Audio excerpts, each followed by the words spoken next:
Hi, welcome to the FIDM Museum's collection conversation. My name is Leigh Wishner. I am the FIDM Museum Registrar and Coordinator, and it is my pleasure and privilege to be the one doing the hot seat, or actually no, I'm not on the hot seat. I'm putting my friend Doris Raymond on the hot seat today. I'm just going to look for her and see if I can get her to join here, and then I will introduce you.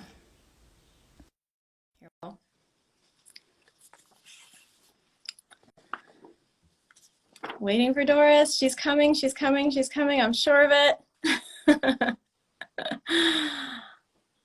Okay, waiting for the way we were. She'll be here any second. In the meantime, I can start to introduce her. Doris Raymond, for those who don't know already, is the force behind The Way We Wore, her vintage boutique right here in Los Angeles. We're so lucky to have her here. She has, since she opened her shop here in Los Angeles in 2004, she has become the arbiter of fashion, not only locally, but internationally as well. For nearly 40 years, Doris has made herself and her vast collection of antique and vintage and designer clothing and accessories available to fashion and costume designers, stylists, celebrities, and vintage clothing enthusiasts. The wide range of services she provides. Oh, I just got a notification that she is unable to join. I'm going to try this again, see if I can invite her here. Okay. Oh. Let's see. Well, I'm going to have to stall until she rejoins again. Hopefully we won't have this put a wet blanket on everything. Oh, I'll finish up my introduction and then we'll give it another try. Let's see. Of course, everything goes smoothly when you practice, but so in addition to all the vintage clothing she has, she also provides a wide range of services in the industry, supplying printed fabrics, trims, and embroideries, and a vast array of other esoterica related to fashion and fashion history for inspiration. Today, if we can get her to join, our focus is going to be on her work with museums in particular, but actually just in general with museums, but with the FIDM Museum in particular. And she has been so generous with us. Okay, let's see. I can see her there. I'm going to try one more time. Waiting for The Way We Wore. We are waiting. There she is. Oh, you're a sight for sore eyes. Sorry about that. That's all right. I'm almost done with my spiel for you, and then we can just get right to the meat of it. So Doris has been an incredible supporter of the FIDM Museum. She's been so generous with us, and we continue to learn from her because not only is she a powerhouse businesswoman, boss lady businesswoman, she's also a fashion historian, and she's earned this connoisseurship through a lifetime of handling objects, which I cannot stress enough is the best way to learn. So please join me in welcoming Doris. Hi. So good to see you. Sorry for that. I don't know what happened with those little technical difficulties, but you're here now, and that's all that matters. So let's just jump into it. First, I think for people who don't know you, which is unlikely because you did have a docu-series, you do produce these amazing videos for your YouTube channel. I think a lot of people already know who you are. There it is, LA Frock Stars, which was so fantastic. Such a fun peek into your life. For those who don't know you, I just wanted to sort of get a little bit of the background, how I know you started your business in the early 80s in San Francisco and has since had another iteration in Los Angeles. How did you get into this field? Well, I'm an old hippie, and it was the way I chose to dress myself, and it was a necessity that turned into a hobby that consumed me, and then I realized that I could make a living doing it. Wonderful. And so at what point did you start taking the things that you were buying and not wearing them yourself and just finding like some special pieces that you said, well, maybe these shouldn't get worn or shouldn't get, recycled in other ways? How did you start getting into the preservation aspect of it? Well, actually, one of the first amazing collectors that I had the great privilege of meeting is Sandy Schreier. And Sandy came into my store in San Francisco, and seeing the types of things she was looking at and understanding. I mean, you don't wear a Picasso. So if you happen to have a masterpiece, it's something that really should go to either a private collection or, better yet, to a museum. Right, right. And I think I saw Sandy joined us earlier, and she said, "Hi, girlfriends," because Sandy's also a friend of mine. We're very lucky to learn a lot from her as well and benefit from her generosity. So what, before we get into sort of the meat of how you work with museums and how you source and decide what you want to present to museums, what kinds of clients do you have in your daily business? Well, walk-in business is completely different than e-commerce business. Mm-hmm. Walk-in business, being in LA, we have a lot of stylists that come in for high-profile celebrities and high-profile personalities. But what I love about my business is we try to cater. So we get a mom and daughter coming in where the daughter is like 14 and she's totally into recycling and saving Mother Earth. And then we get the opposite end of the spectrum. We get multi-millionaires coming in looking at high-end things. And then with the e-commerce, sorry. No, go ahead. With the e-commerce, a lot of the business that we get is driven through our YouTube channel, which is about a year old. And I'm proud to say that in a year we've gotten over just close to 50,000 subscribers. That's amazing. Wow. It is amazing. So there's a real audience that wants to consume the information that you have. And it's, from my perspective, watching them, it checks so many boxes. It's entertainment. It's entertaining just to, visually see all the goodies. And it's also informative, educational. You'll give people sort of, a master class on one designer, or you'll track a motif, or, like I saw your one on leopard print because I'm particularly interested in that subject. You approach it in very accessible but information-packed ways. And I think that is a great service you provide, even if you're not inculcating a client for yourself. I think it's teaching. And so that actually is a question that I had for you is, do you consider yourself an educator? No, I consider myself a cult leader. This is the cult of vintage. Those of us that love it know what I'm talking about, right? Mm-hmm. Oh yeah, I've been in that cult for a long time. I'm not going to tell you how many years, but it's probably about as many years as you've been in the business. So yeah, I think go ahead. I'm sorry. No, go ahead. I was going to say we all get into it for different reasons. Yeah, and the thing about educating is once you tell the story behind something, it raises a person's affinity, and the education, it should be tasty morsels. If it's pedantic, then people lose interest. That's an excellent point, and I feel like in the museum field, we all straddle that line between giving, our audience, material to look at when they come into the museum, the information that accompanies that material, so you can enjoy it on two levels. You can enjoy it just on your own basic emotional response to a beautiful dress, or you might think it's ugly. Whatever your emotional response is, that's one thing that we can't tell you how to think or feel. But then we provide information to go with it. And hopefully that little, and it's always a bite-sized morsel. It's not like a whole essay. It's, what do you want somebody to take away from standing in front of this object?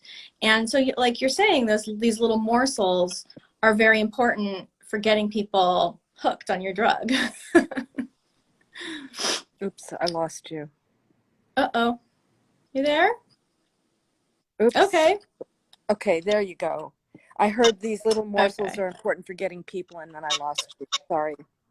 Oh, and then I was just saying hooked on your drug, which Oh, basically is what a great service that you're doing through your YouTube series. I did actually, and the other thing I wanted to point out about that series is that on occasion you bring out one of your most special treasures and we you call do it an unboxing.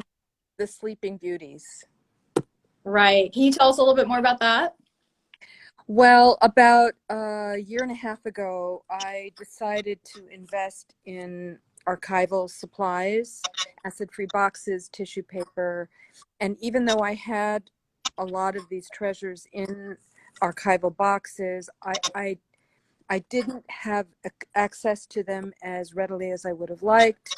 Anyway, so I've got them stacked in my office. I probably have 60 or 70, and I need to do more. It's just, you play, when you have a business, you play the game of priority. Absolutely. Absolutely. And a museum's priority is to preserve. So there's nothing we don't do that doesn't involve archival, acid-free boxes and tissue. But yeah, and one thing that I should point out is that the reason, I mean, we've had a friendship for over a decade now, dating back to my time in New York. And one of the reasons we first came together was because we were both serving the museum industry. We were both dealers. I was with Cora Ginsberg LLC, and that's how we met. And it's the kind of thing where, you can't always have the same conditions and standards as a museum has. First of all, it's extremely expensive, as you know, the acid-free materials. And it's a time management, and you're hustling and you're trying to, pay your rent. So it's not, you're not having a collections management system built into your business. So I can relate to that. But this It's amazing also series that you really have, time consuming. it surely is. It surely is. But what I thought was wonderful is that you have taken the time to show people that certain pieces, even if it's not in a museum, really can warrant a museum style treatment in their own spaces, their own environments. And Well, hmm? I think the philosophy is that if you're not a museum, that you're a foster parent. And you want to make sure that your children are well taken care of until they go to permanent placement. Oh, that's a beautiful analogy. I like that. I like that. So for any private collector, and actually that's a good question. Are there a lot of private collectors for the museum quality pieces?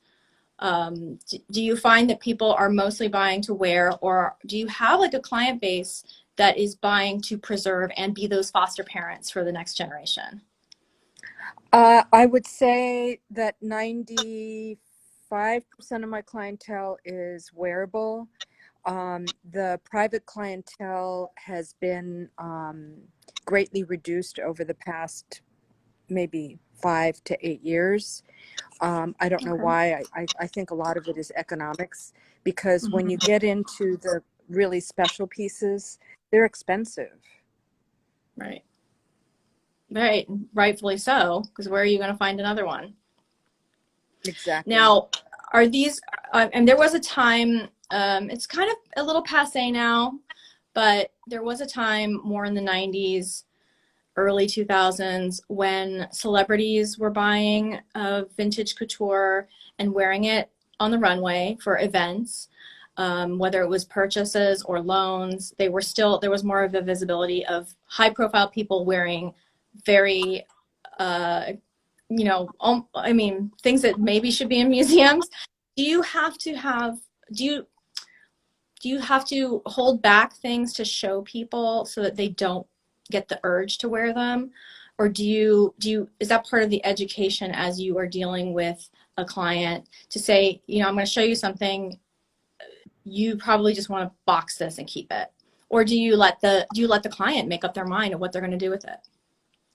Yeah, I don't necessarily. I mean, for anybody that's involved in museums that's watching, slap me with an emoji, please do so. But I don't segregate in the store pieces that I consider historic or museum worthy. I do definitely, I don't mind telling people I wouldn't necessarily wear this maybe more than once. If it's something purchased for a wedding, for example, I have a beautiful haute couture Christian Dior Gianfranco Ferré strapless with Lesage embroidery, and I haven't sold it yet. But if someone were to purchase it, I would say, after you wear it for your wedding or whatever, I would invest in archival supplies and just let it rest. But I have no problem telling people what to do. I mean, they could choose to listen to me or not. Right. That is the prerogative of a client. At the end of the day, they'll do what they want with it, but you do impart your wisdom and your perspective.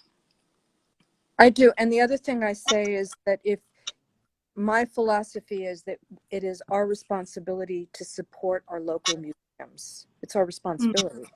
So if it's not a piece that you think you're going to wear again because you've been heavily photographed in it, donate it to a museum. There's so many benefits from doing that. Number one, it's supporting culture in your area. Number two, you get to take a tax write-off. So anyway.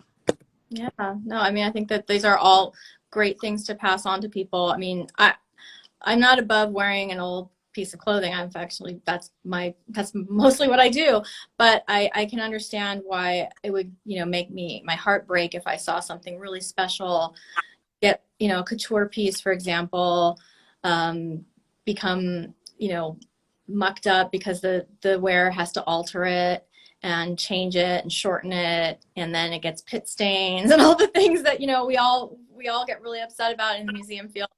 But at the end of the day, yes, you can educate and say, I think you should do this, or I think you shouldn't do this, and then hope for the best at the end.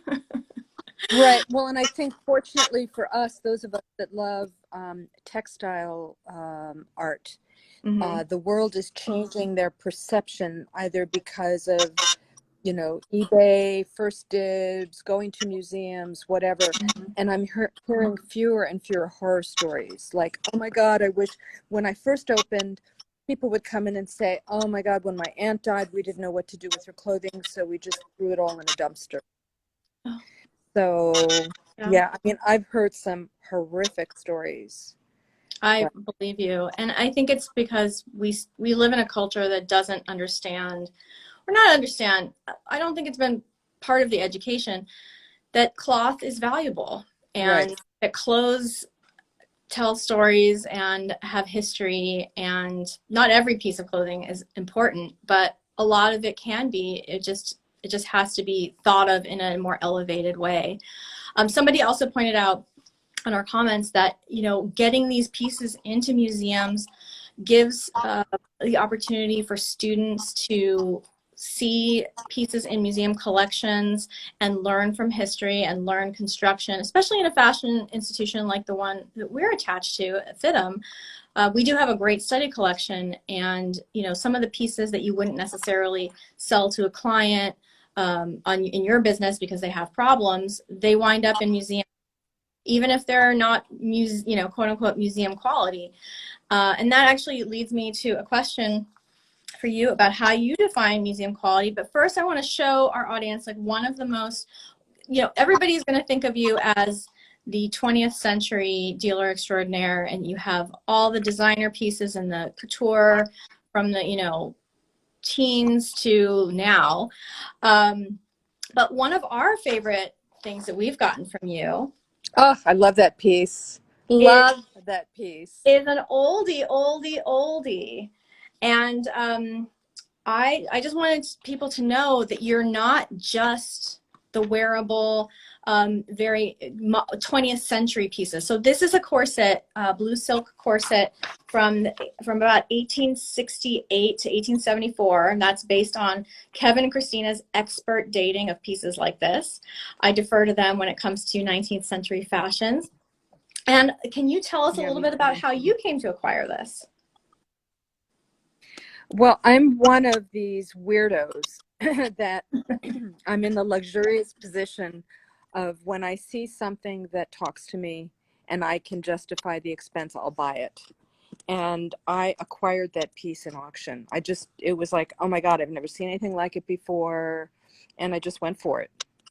Well, one of those killer instincts that you had, because I know how much it delighted our curators and is one of the prized pieces in our collection. I mean, it gives you a sense of how important underpinnings are in any period. The thing that is extraordinary about some corsets from this period is sort of just how much, though they weren't meant to be seen, they're rich in color and decoration and detail, so that that's like the ultimate luxury is that you know what you have on underneath your dress. You have this piece that maybe I can't get into the mindset of somebody from the 19th century exactly, but maybe it's that luxury status thing where you know what you're wearing, you know what you have on the inside, and I nobody else. totally see that as a courtesan's accessory, because it surprises your lover. Absolutely. Absolutely. Yes. Did I say that? No, you can say it's a boudoir piece, I would say, is probably accurate. And if you just see I mean, the lacing and then the stitching, it's so extraordinary. And it is one of the amazing treasures that we've been able to get from you that predates the amazing pieces from the 20th century we've gotten from you. I'll show one more early piece, because also, you find the most killer things. Do you remember where you got these amazing stockings from about 1875 Honestly, to 1900? I don't. I think I might have gotten it at Brimfield in Oh, okay. Massachusetts. It's a huge flea market, but I honestly don't remember. Oh, that's all right. Well, you know what? You have also probably buy so many things, and the turnover is pretty quickly when you find something. Do you buy mostly because, I mean, things that like this that probably aren't going to get worn. They're probably going to be collected. Right. Do you buy with specific clients in mind, or do you just buy because they're extraordinary and then wait for the client? Okay, so it's two different strategies. I mean, if it moves me and my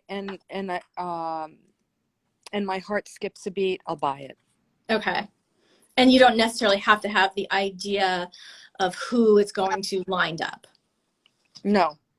Okay. Well, yeah, I think that's the best way, and that's something that my mentor TT Hallie taught me, is that for inventory, it's really important to buy things that you love, because you may be stuck with them for a very long time. Right. Well, that and also you communicate your love and passion to people, and that has an impact on whether or not things sell. Absolutely. Absolutely. So more questions about the museum's work in general. We did have some audience questions to ask. How do you source and how do you authenticate pieces that you buy? Well, because I've been in the business about 40 years, I have an unbelievable roster of people and businesses that I can buy from. Mm-hmm. And at this point, because I am somewhat high profile, I get inundated every week with people wanting to sell me things. And so I have to pre-qualify them to send me images with little description and what they want to sell it for, because from an ethical point of view, I never make an offer. It's your responsibility as a seller to tell me. There's plenty of information out there to kind of get an idea. But anyway, and then what was the second part of the question? I'm sorry. How do you authenticate pieces? Oh, right. That's my favorite part of the job, and I wish I had more time to do that, because I have boxes of couture pieces primarily from the 20s and 30s that I think are important. The research aspect really floats my boat. My favorite one was the hat and scarf that I bought that I had a hunch was Sonia Delaunay, and I researched it over a year and a half, and it was authenticated by the estate of Sonia Delaunay. But I don't like to buy mass produced like logo things like Mhm. Louis Vuitton, Gucci, and Chanel. I'll make an exception for because there's so many counterfeits out there, and my reputation is everything.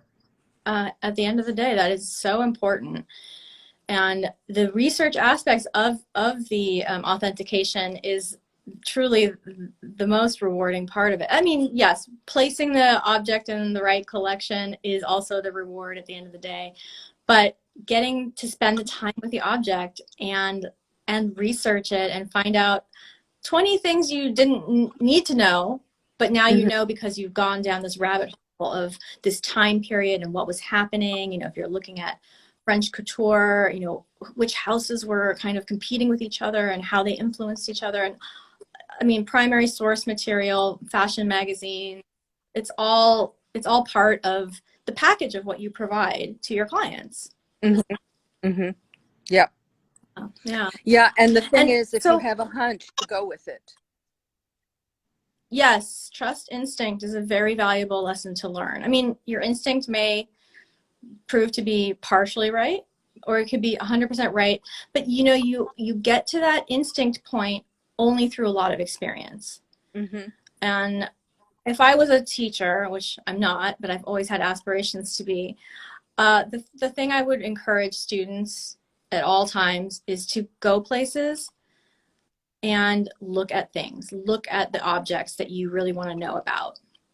You know, how many times have you turned a dress inside out and found a construction detail that made you think differently, or a label that happened to be sewn in the place you wouldn't expect it? You Mm-hmm. know, those kinds of things That's an are really excellent point. valuable, and you can only get that through experience. So, And I think and if you can broaden your horizons and like, for example, not just to go to any museum and to look at any collection um, can have a tremendous impact on your life. yeah, we had a question that just popped up that somebody's asking what tools you use for research. Well, I have a pretty large library. So between my library and people that I am friendly with, like, for example, I had the good fortune, I had a gown here that was unlabeled that I knew was a good piece. Mm-hmm. And I thought it might be McQueen. I thought it might be Galliano, but I'd have to go through how many fashion magazines to try and find that. Of course, there's the internet, but I had the good fortune of having John Galliano in the store, and he authenticated it for me. So, I mean, that's an unusual scenario, but Yeah, there's so different many different different level of ways. access. Yes. Yeah, exactly. Okay, so books, good old-fashioned books. The internet is also now chock-a-block with resources of digitized collections, historic archives of newspapers. There's a lot of resources for all of us to access. If we And can't get John Galliano on the side, then maybe we can find that information but on the FIDM internet. has an incredible library. FIDM Oh, has an yes. amazing, yeah. So for those of you that are able to access that for research, you know, it's a tool. If you were a student, make Mm-hmm. an appointment and go for it, because even from the standpoint of inspiration from things of the past. Yeah, yeah. So actually, I want to ask you, how did you become acquainted with the FIDM Museum? Oh, that's actually funny. Um, Kevin, I used to do the vintage fashion expos in Northern Okay. California. And when I did the show at the Santa Monica Civic, I think Kevin, your curator, was 17 years old at the time. And he bought an Yves Saint Laurent beautiful chine silk taffeta dress for me. Oh, And wow. so I met him. Yeah, I met him and kind of watched him blossom into this amazing curator. Absolutely. And you know, the thing I can't stand is he doesn't look a day different than he did then. So go figure. But Yeah, yes, I he's agree. an amazing, amazing force. And one of the things I love about working with the staff that I work with, our curators have a lot of respect for dealers and what they what they actually provide. You know, that's not 100% true with all curatorial departments or all fields. That dealers are, you know, object handlers and money handlers, right? We make matches. We're kind of the go-betweens. I am saying we because for some reason I still think of myself in many ways aligned with that field that I spent so much time in. But I think it's great to have respect for the people who are selling you the things because they know they've seen a lot. So that's a great thing that you've forged that relationship over the years.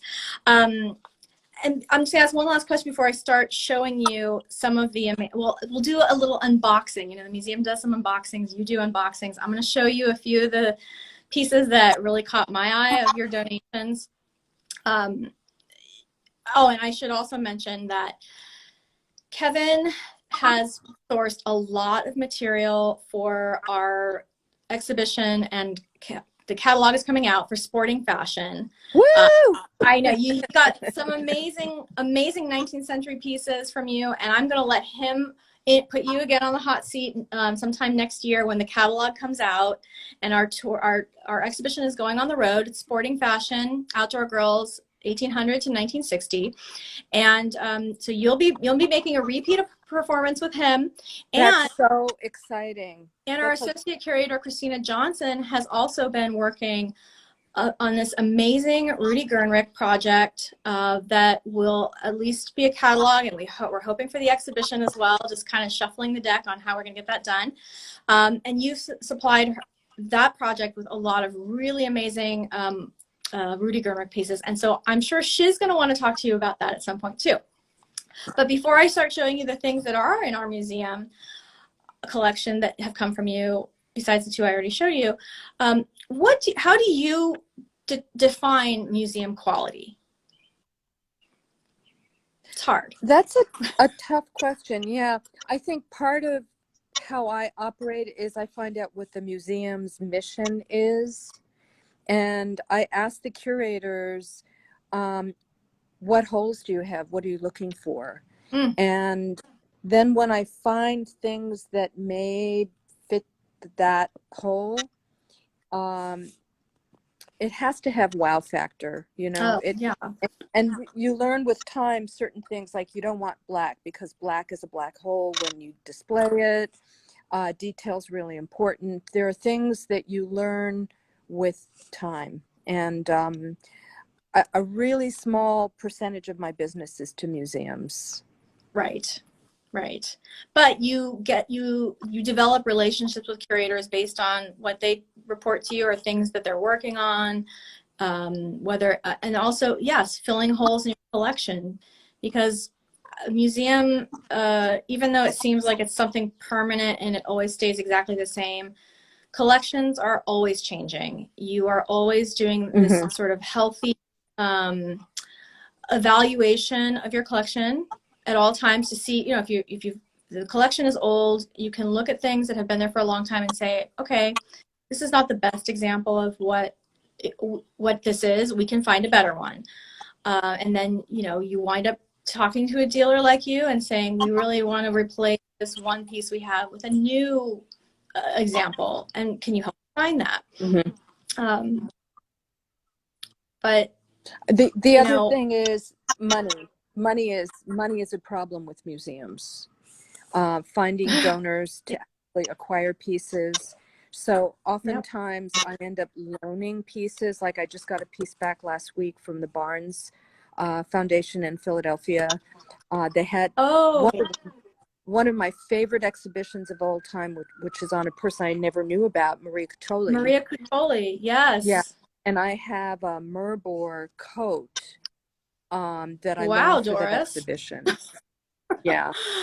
Wow. Okay. Well, I think the catalog is on the way for our library, and I cannot wait to see it. I saw some installation shots online, but yes, that's a really great point to bring up, is that not only can you supply a museum with a purchase or a donation, you can also lend, and that is something that allows the public to see rare and unusual pieces that you're not necessarily ready to part with, or that the institution doesn't see the need to add to their collection. So that's amazing.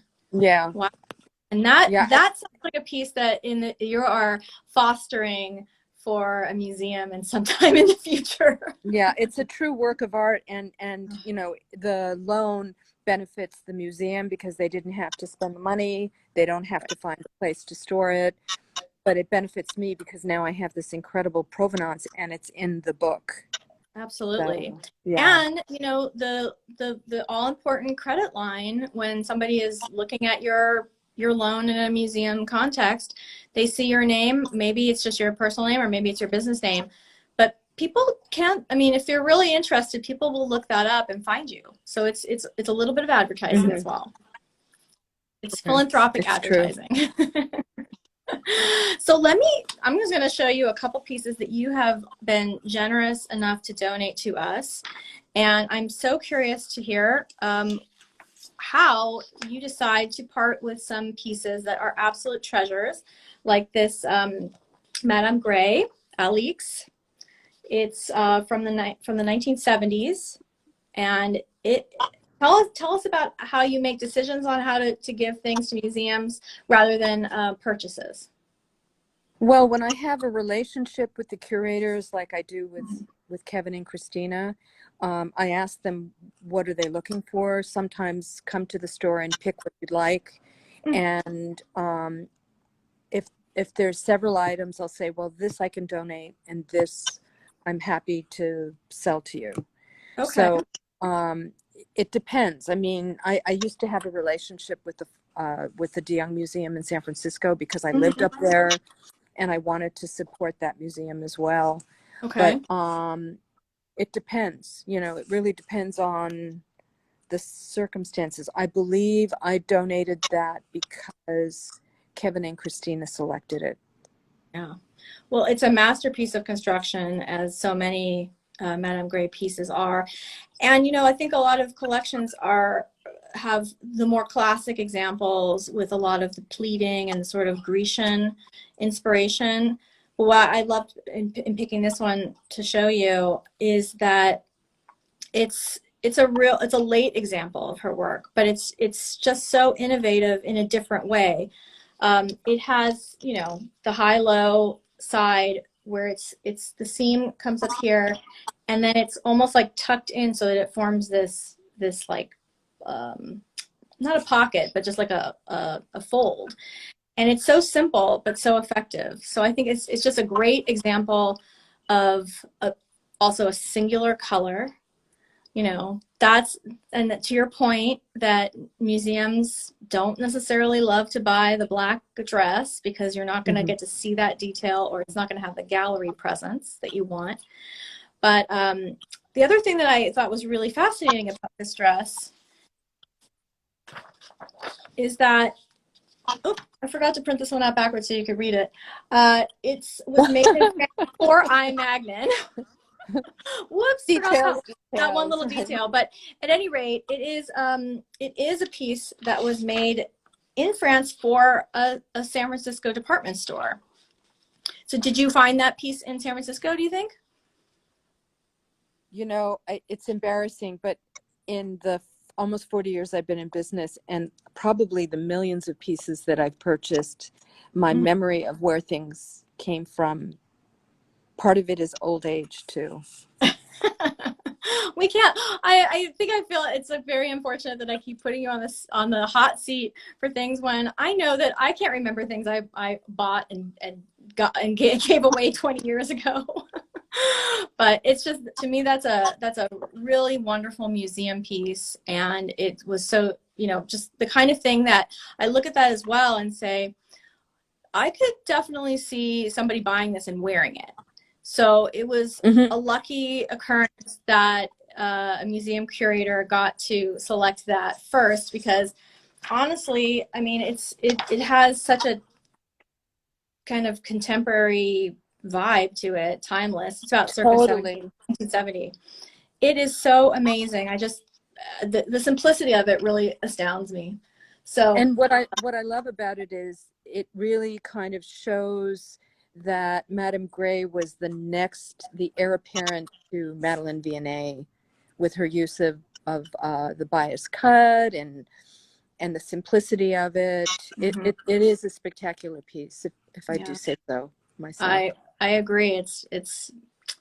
It's the color, the simplicity, and then just that one little detail that and I believe, I haven't done this myself, but I believe that to lay this piece flat would be fascinating as well, to see the patterning on it, to see how it actually lays the pieces lay out flat would be And wonderful. figure out how many yards of material it takes to make her pieces. It's Oh, actually mind-boggling. it is. It is. I mean, the micro pleated, I mean, those dresses, if you just laid out all the yardage, it would be miles, and then it compresses into this tiny little thing. No, that's amazing. Do you actually have favorite? I mean, there's a lot of favorites in my pantheon of favorite designers, but do you have a few that you could point out that you just absolutely go crazy for? Well, as far as admiring versus owning, Mm-hmm. I'm going to say this is admiration. I would probably do triple somersaults if I was ever lucky enough to acquire a Charles James ball gown. Okay.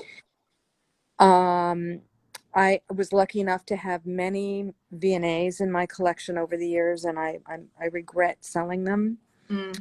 Um, and Paul Poiret, those are my favorites. Schiaparelli. I mean, I could go on for an hour, but I know. yeah. It's true, because once you start thinking about one designer, it clicks another designer into focus, because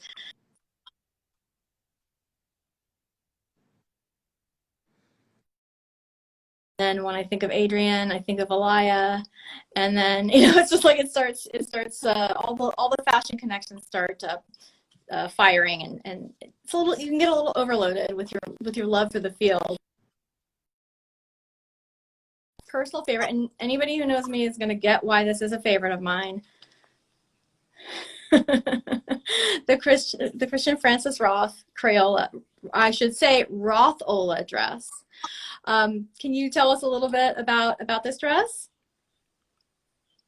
I believe I bought that at Doyle Auctions when they used to do clothing auctions years ago, like 20 years ago. I remember those days.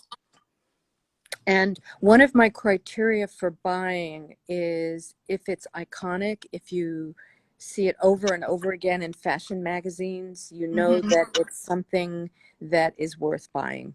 Like it really And struck a chord with people. yeah, yeah.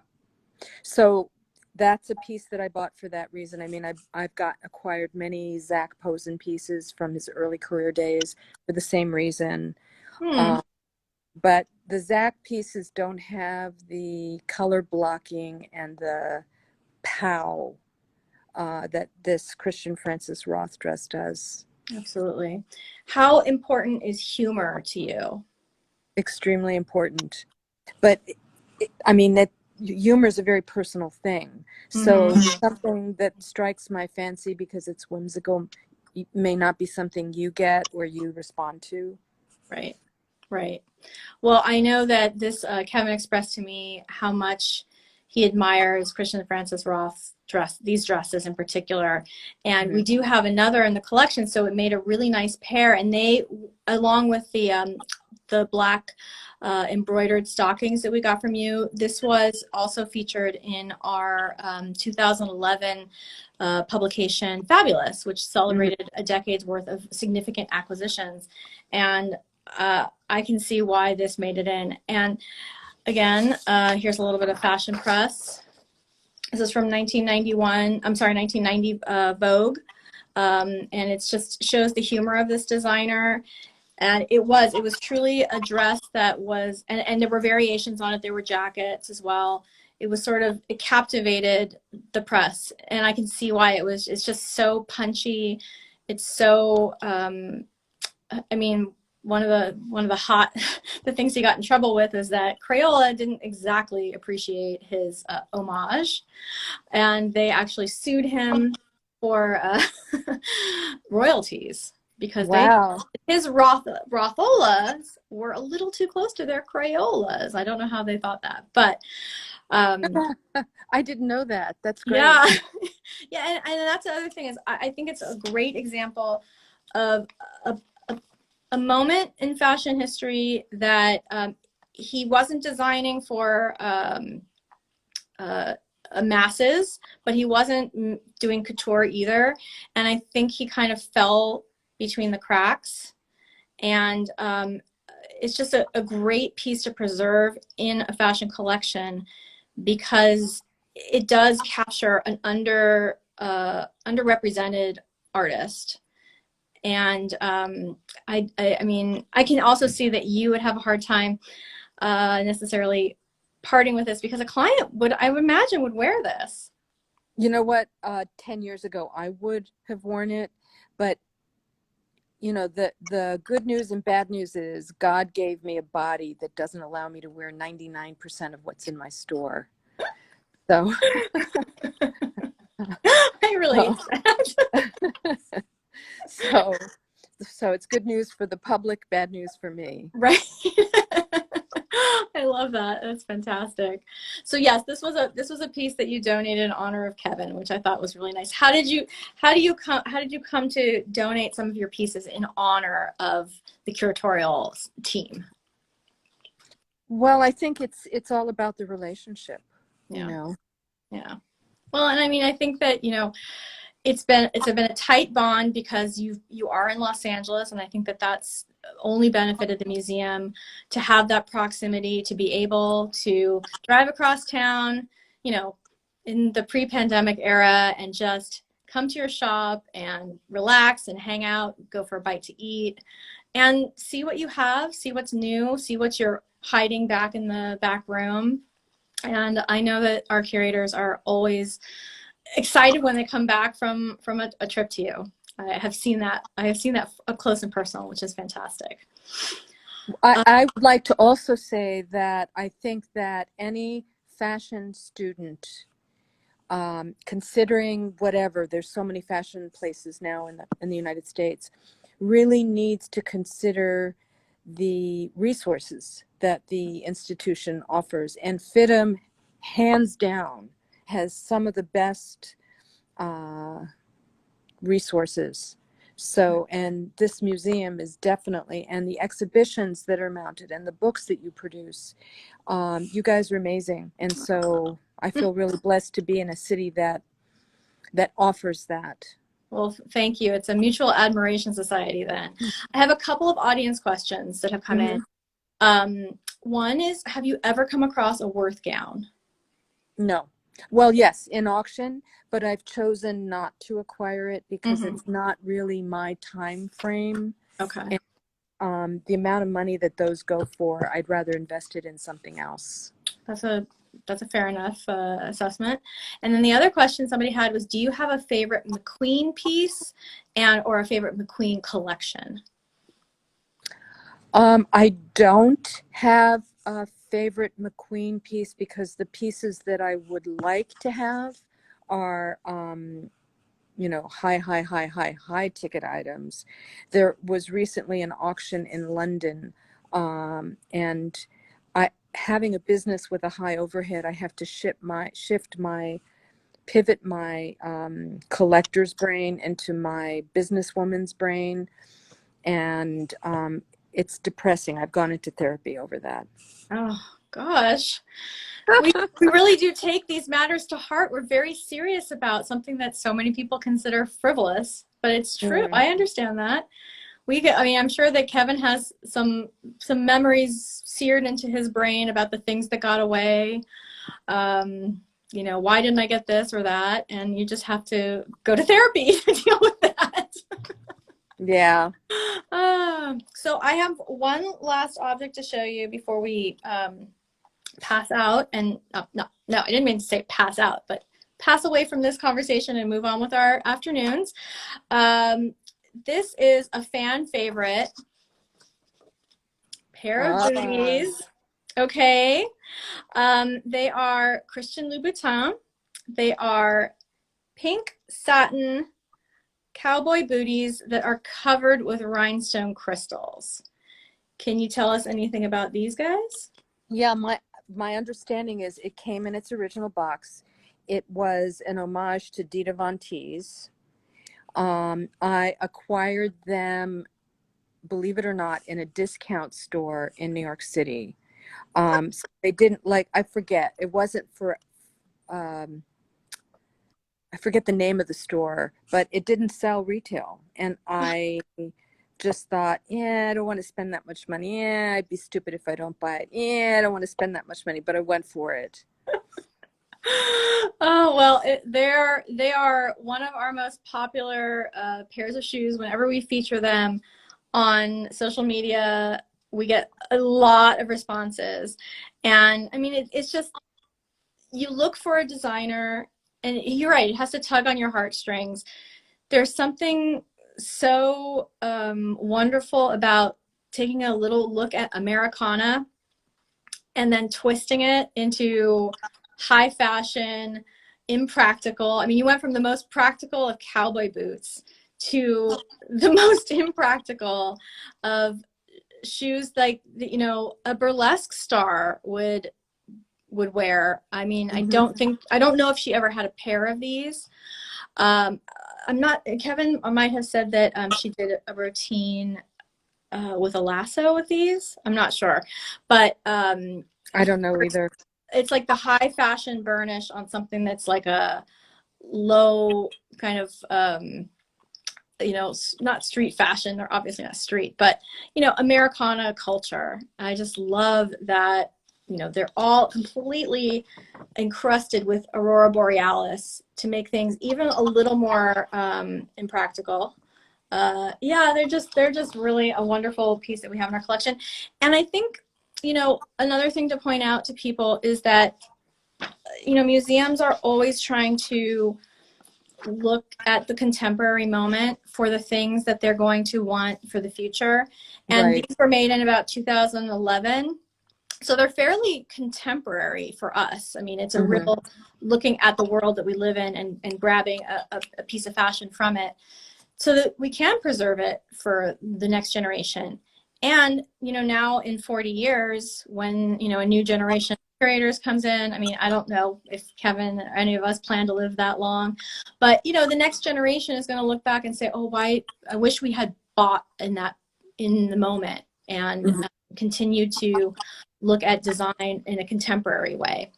Are there any designers that are working now, coming up through the ranks, that you think will be the next like museum collector items? Iris Van Herpen. Aha. Okay. That's and why? I mean, I know why you're saying that, but for those who might not know Iris's work, why would you say that? Well, innovative, original, organic. Her work is just so beautiful and it flows. It's unlike anything I've seen anywhere else. And once again, it's at a price point that I just can't justify going into therapy. Well, it's true. Well, I can imagine that a lot of her work has to be very custom and it's not plentiful. Hundreds of hours, I'm sure. Yeah. Yeah. And on Business of Fashion, if you follow her, she puts these videos where sometimes she shows how she creates her masterpieces. I've seen them. Yeah. So Iris Van Herpen is definitely one. And she's an amazingly collaborative worker. She will seek out people working in, you know, interesting materials and 3D printing and you know, all these different ways that she brings in a lot of different fields into fashion. I admire that as well. One thing that's really interesting is that it remains to be seen. I know Sarah Scatoro at the Met has done also she was at the Met when she was there. She did an amazing video about how these things are going to be conserved because we don't know what the long-term degradation of some of the materials that like silicone and other unusual materials, how or the future conservator is going to deal with that. And so I find that also a really interesting museum approach. That's fascinating. Yeah. Yeah, you should find that. It's a really interesting video that she did. She's amazing. I did have somebody ask if you have any John Galliano in your collection currently, museum quality pieces. I have no museum quality Galliano, but I do. Well, actually, that's not so necessarily true. I have one piqué ensemble. It's a dress and a jacket that's reminiscent of the new look. Okay. Heavily photographed with Kate Moss wearing it, Okay.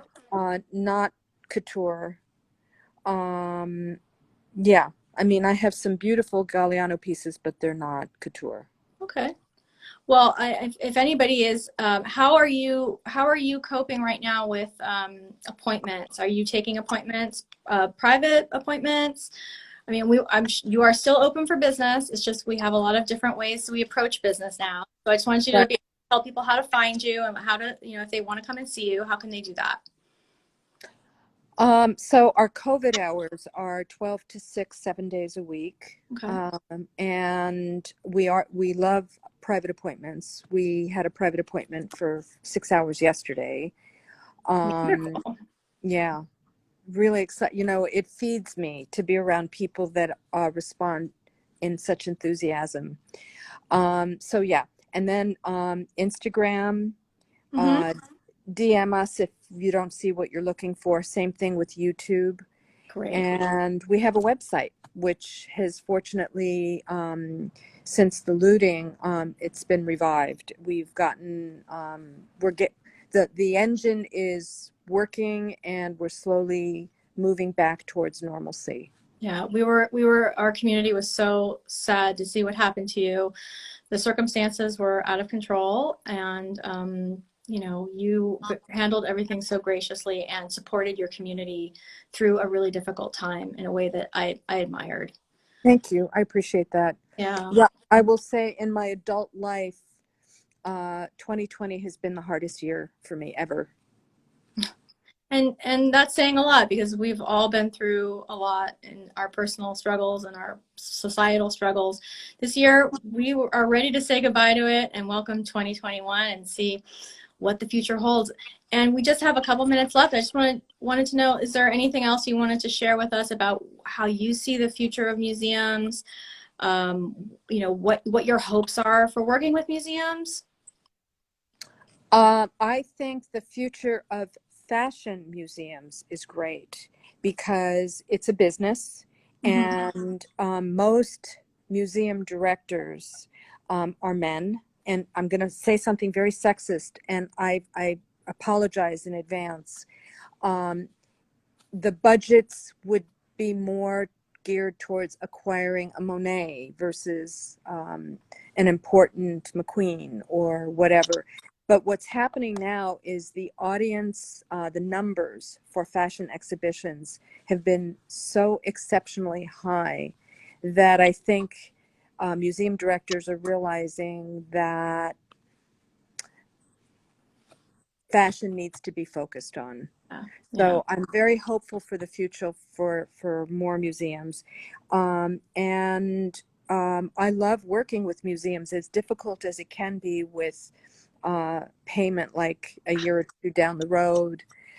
Because personally, even though I have things that I don't have out on the floor because I think they're museum quality and I don't want people touching them, I'd like to see the things that I've been hoarding in an environment where other people can see and enjoy and appreciate them. So, right. Well, I want to thank you so much we've had a lot of messages of sending you love and how wonderfully generous and inspiring you are. So I wanted to let you know that people are saying that. But from my perspective, I thank you for the friendship that we have. And I thank you on behalf of the museum that you have continually supported. And we just love having experts in the field like you who can help us achieve what we want to do. So I just want to thank you. You know what? It goes two ways, sweetie pie. Yeah, good. Well, join us in 2 weeks' time. We'll be having another collection conversation. And it's not something I can tell you about yet, but I hope everybody who's joined us today will join us in 2 weeks' time. And thank you so much for joining us in general. And love you, Doris. I love you too, Leigh. Thank you. Thanks. Bye, everyone. Bye.